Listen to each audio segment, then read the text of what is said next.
ലോക്സഭാ തെരഞ്ഞെടുപ്പിൽ തമിഴ്നാട്ടിൽ CPIM 2 സീറ്റുകളിൽ മത്സരിക്കും.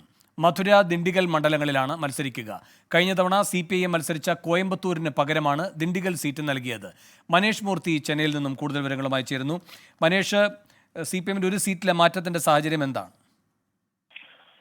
വേണു, നേരത്തെ മുതൽ തന്നെ അത് കമൽഹാസൻ MNM മുന്നണിയിലേക്ക് വരുമ്പോൾ തന്നെ ആ രീതിയിലുള്ള ഒരു മാറ്റത്തിന് സാധ്യത പറഞ്ഞിരുന്നു. പക്ഷേ എന്തായാലും കമൽഹാസന് ലോക്സഭാ സീറ്റ് നൽകിയിട്ടില്ല. ഇപ്പോൾ നിലവിൽ നമുക്ക് ലഭിക്കുന്ന വിവരങ്ങൾ അനുസരിച്ച് BJP-യുടെ ജില്ലാ അധ്യക്ഷനായിട്ടുള്ള K. അണ്ണാമലൈ കോയമ്പത്തൂരിൽ മത്സരിക്കാനുള്ള ഒരു സാധ്യതയാണ് പറയുന്നത്. ഒരുപക്ഷെ അതുകൊണ്ടായിരിക്കാം DMK ആ സീറ്റ് CPM-ൽ നിന്നും ഏറ്റെടുത്തതെന്നുള്ളതാണ് നമുക്ക് മനസ്സിലാക്കാൻ സാധിക്കുന്നത്.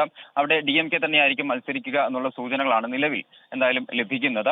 ആ ഒരു സീറ്റ് സംബന്ധിച്ച്, കോയമ്പത്തൂർ സീറ്റ് സംബന്ധിച്ച് നേരത്തെ തന്നെ തർക്കങ്ങൾ ഉണ്ടായിരുന്നു. അതുകൊണ്ട് തന്നെ CPM-നും അതുപോലെ CPIM-നും അതുപോലെ തന്നെ CPI-ക്കും നൽകിയ സീറ്റുകൾ ഏതൊക്കെയാണ് എന്നുള്ളത് കൃത്യമായി ആ സമയത്ത് പറഞ്ഞിരുന്നില്ല. 4 സീറ്റുകൾ നൽകി, രണ്ടുപേർക്കും 2 വീതം സീറ്റുകൾ, 4 സീറ്റുകൾ അങ്ങനെ നൽകിയിരുന്നു. പക്ഷേ ഏതൊക്കെയാണ് സീറ്റുകൾ എന്ന് ആ സമയത്ത് പറഞ്ഞിരുന്നില്ല. അതിനുശേഷമാണ് ഇന്നാണ് ഇപ്പോൾ CPIM-ന് മധുരയും അതുപോലെ തന്നെ ദിണ്ടിഗലും മണ്ഡലങ്ങൾ നൽകിയിട്ടുള്ള ഒരു തീരുമാനം വരുന്നത്. അതിൽ കോയമ്പത്തൂരുമായി ബന്ധപ്പെട്ടുള്ള നേരത്തെ ഉണ്ടായിരുന്ന ഊഹാപോഹങ്ങൾക്ക് ശരിവെക്കുന്ന തരത്തിൽ തന്നെയാണ് എന്തായാലും ഇപ്പോൾ ദിണ്ടിഗൽ CPIM-ന് നൽകിയിട്ടുള്ളത്.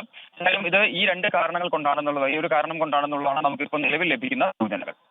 മനേഷ് മൂർത്തിയാണ് ചെന്നൈയിൽ നിന്നും വിവരങ്ങൾ നൽകിയത്.